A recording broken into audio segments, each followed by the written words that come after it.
Today, I'm making my grandmother's lemon meringue pie. Mmm.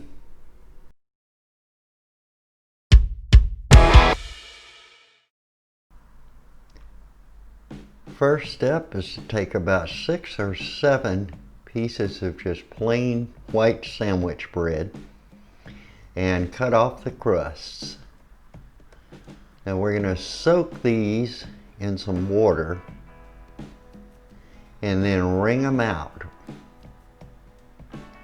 This is going to be the thickening agent for the pie filling.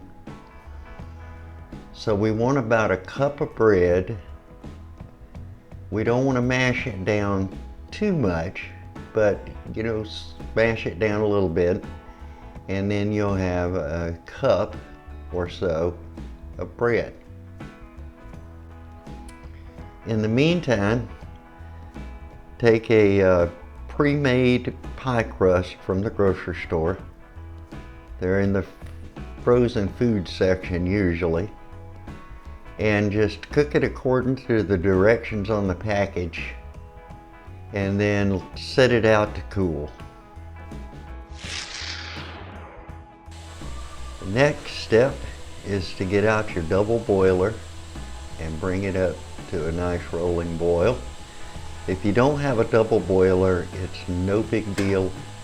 My mother just uses a skillet with some water in it, bring it up to a simmering boil, and then she puts a pot in there and uses it. I just happen to have a double boiler, so that's what I'm going to use. The instructions say use a piece of butter about the size of an egg. I figured that was about 3/4 of a stick, something like that. So I'm melting it down in the double boiler first. The instructions don't say to particularly do that, but it just seemed like a good idea to me. While you're waiting for this to happen, go ahead and take 3 eggs and separate them from the whites from the yolks.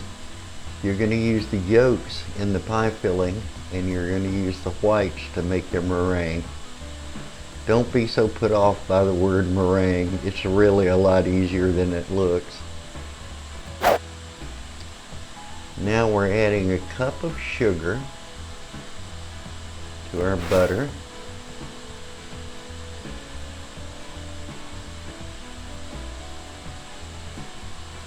Now let's go ahead and add our bread in and get it mixed up real good. This takes a little bit of time, but it's worth it.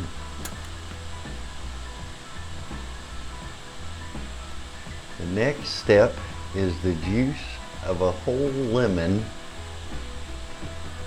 I wanted to add the eggs last because you certainly don't want them to scramble. I don't know if that's a necessity, but it worked out perfect for me.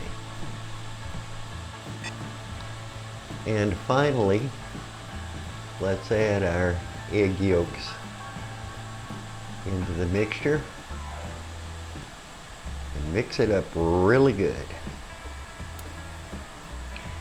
The instructions say to cook it until it's thick enough to where it stands when you divide it. The texture will be slightly grainy, but that's exactly the way you want it. It should look a little something like this when you're done.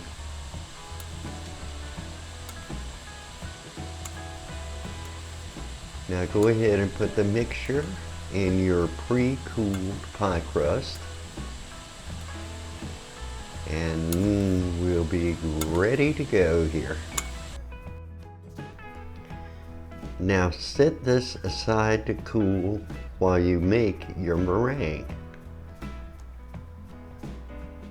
Take your egg whites and put them into a large bowl. Then get out your hand mixer and get to work. just whip the egg whites on high until they come to stiff peaks, I believe they call it. It usually takes about 5 minutes or so, but you'll kind of know when it's meringue. Once your meringue is the way that you want it, fold in 3 tablespoons of sugar, being careful not to mess up your meringue and knock all the air out of it. Now just spread your meringue over the pie as evenly as possible, and you're all done but the baking.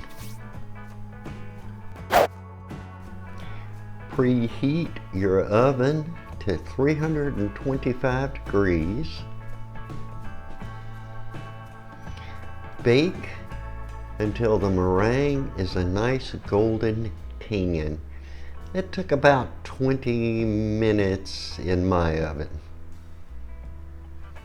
It's completely normal for the meringue to shrink.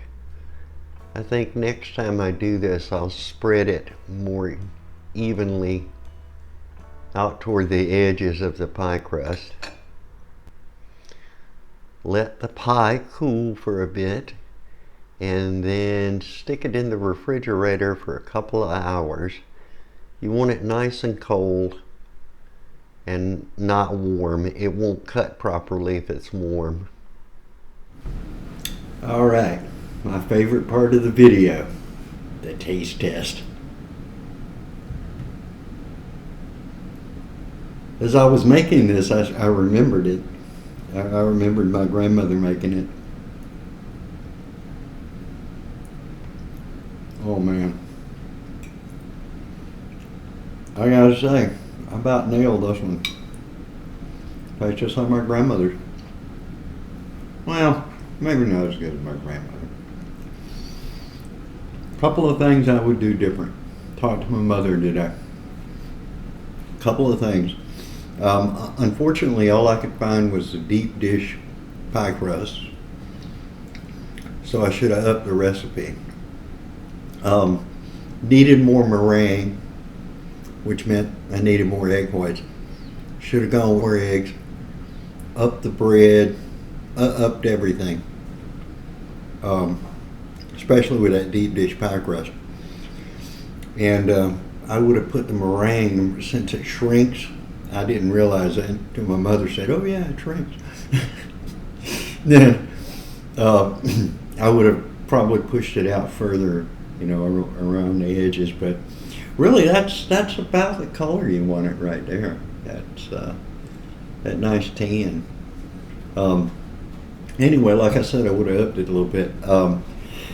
This is delicious. I'm gonna have more than one piece, believe me.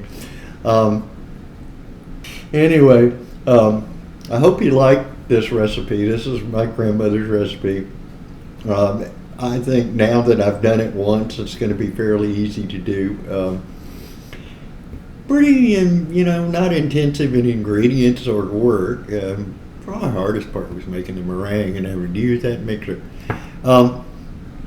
So if you liked this recipe, push the like button for me. If you want more of these Southern recipes, please click the subscribe button. Subscribe to my channel. Click the bell icon to be notified when I come out with new ones. I'm trying to at least knock out 1 or 2 a week. So anyway, I'm going to enjoy my pie. So if you like this video, push the like button. If you didn't like this video, push the like button anyway. Thank you so much for watching. This is Dr. J. Over and out.